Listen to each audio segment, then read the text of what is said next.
तो नमस्कार दोस्तों, आप सभी का स्वागत है हमारे YouTube चैनल में। तो आज की वीडियो में हम बात करेंगे देश और दुनिया से जुड़ी तमाम छोटी और बड़ी खबरों के बारे में। तो वीडियो शुरू होने से पहले आपसे छोटी सी गुजारिश है कि आप हमारे पहले YouTube चैनल को सब्सक्राइब कर लीजिए और साथ ही बेल आइकन को दबा दीजिए ताकि आपको हर वीडियो की नोटिफिकेशन सबसे पहले मिल सके। तो चलिए आज की वीडियो शुरू करते हैं। तो आज की पहली और सबसे बड़ी खबर ये निकल कर आ रही है कि LAC पर पीछे हटी चीनी सेना।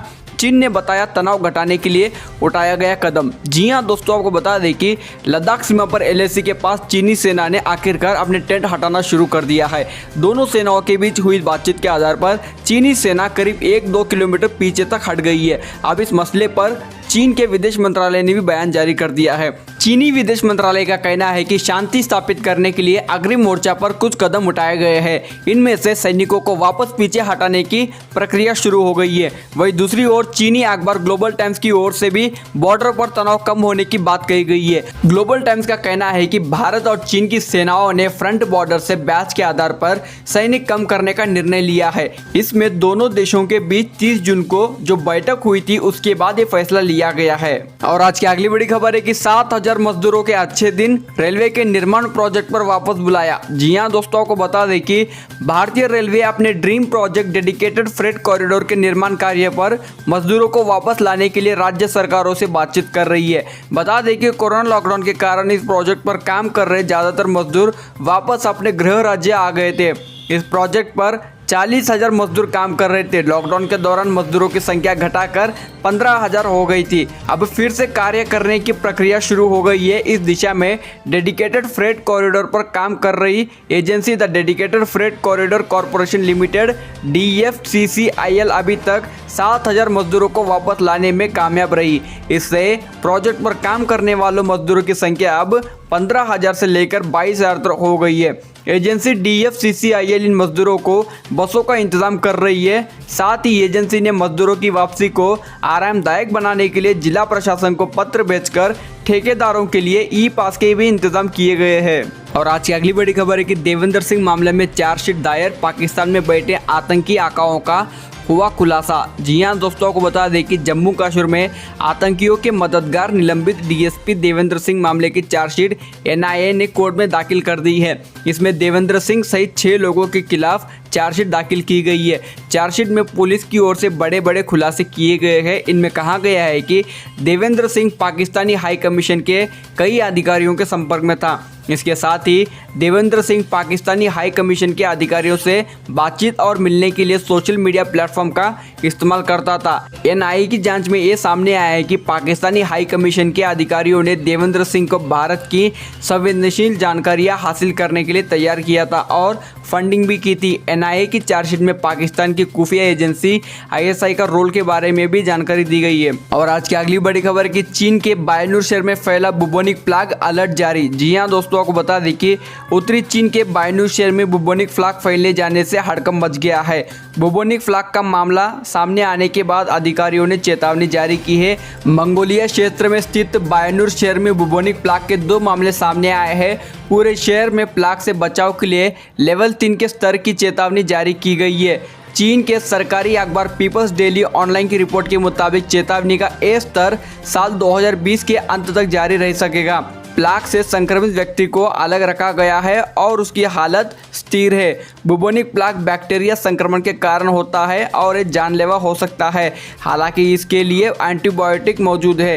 ये अभी तक स्पष्ट नहीं है कि ये लोग कैसे बुबोनिक प्लाग से संक्रमित हुए हैं। लेवल 3 की चेतावनी के बाद बुबोनिक प्लाग फैलने वाले जानवरों के खाने पर रोक लगा दी जाती है। साथ ही लोगों से कहा जाता है कि बुबोनिक प्लाग के लक्षण सामने आने पर तत्काल इसकी जानकारी दे। पूरी दुनिया में बुबोनिक प्लाग के संक्रमण के अक्सर मामले सामने आते रहते हैं। वर्ष 2017 में मेडागास्कर में बुबोनिक प्लाग से करीबन 300 लोगों की जान चली गई थी। और आज की अगली बड़ी खबर है कि चीनी कंपनियों पर खुफिया एजेंसी की नज़र।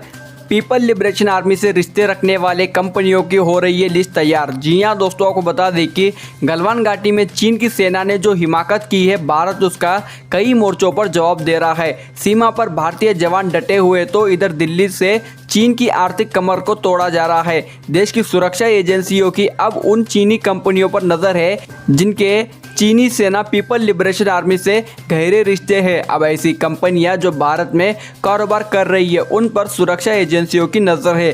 खुफिया एजेंसियों की इन कंपनियों का कच्चा चिट्टा निकाल रही है, तो सरकार की ओर से एक लिस्ट तैयार की जा रही है। ऐसे में आने वाले वक्त में इन कंपनियों पर बड़ा एक्शन हो सकता है और इन पर ताला भी लग सकता है। दरअसल चीन ने जून 2017 में कानून बनाया था। इसके मुताबिक चीनी कंपनियां जैसे कि हुआवे, ZTE, टिकटॉक आदि को वे जहां भी काम कर रही है उन्हें चीन के राष्ट्रीय खुफिया तंत्र को सहायता और समर्थन देना अनिवार्य है। इस कानून के आर्टिकल 7 के मुताबिक हर संगठन या नागरिक को राष्ट्रीय इंटेलिजेंस वर्क को समर्थन, सहायता और सहयोग करना होगा, जिसके चलते अब भारत की खुफिया एजेंसी अलर्ट हो गई है और जल्दी ही इन कंपनियों के बारे में लिस्ट जारी करने वाली है। और आज की अगली बड़ी खबर है कि कुवैत करने जा रहा है बड़ा फैसला, 8 लाख भारतीयों पर संकट। जी हाँ दोस्तों, को बता दें कि कोरोना वायरस महामारी की वजह से आए आर्थिक संकट और बढ़ती बेरोजगारी के बीच कुवैत एक ऐसा कानून लागू करने जा रहा है जिससे वहां काम कर रहे भारतीय बुरी तरह से